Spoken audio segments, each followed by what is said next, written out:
It sometimes makes it sound like something nefarious is happening in certain places.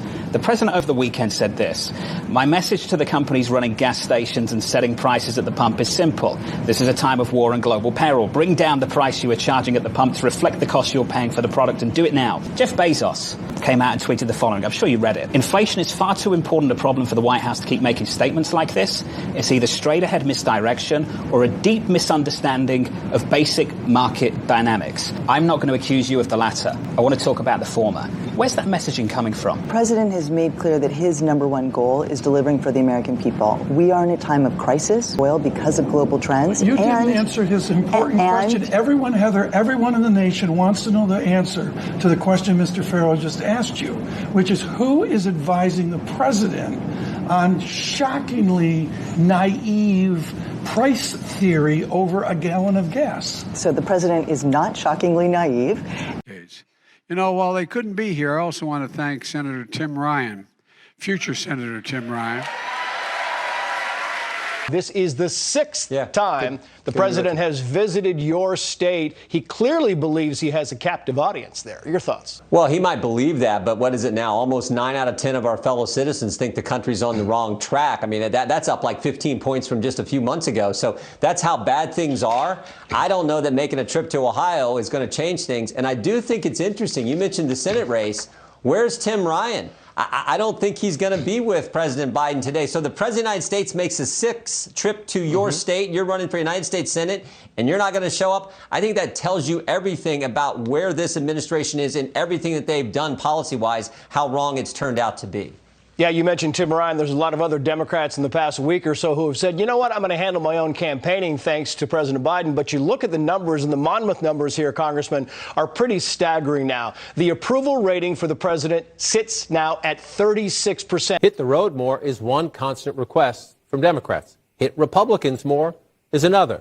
And yet, as the president did just that, hit the road and hit Republicans, missing from his event the Democratic candidate for Ohio governor, Nan Whaley, and the Democratic candidate for Senate, Tim Ryan. Both cited scheduling conflicts. I think we should get used to the term scheduling conflicts. Is that going to happen? I mean, you know, Democrats say, Mr. President, please do these things. He does them, and they're not there to cheer him on. And the midterms, only 90 days away, actually, we will decide on a proxy whether this policy by this administration is being supported by the people or not. I have my own opinion.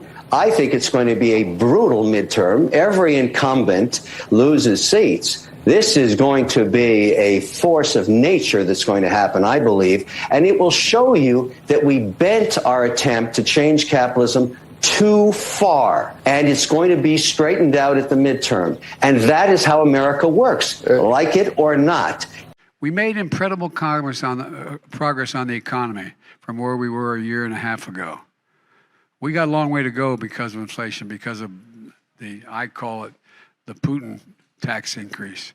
Putin, because of gasoline and all that grain he's keeping from being able to get to the market. Even the economy, to some extent, you've heard Biden say this is Putin's fault. I think that excuse is sort of wearing thin with people across the board. There is this sense that he's not quite getting where he needs to go. All right, let's talk about being sued for our voter ID law. Where do you think that's going?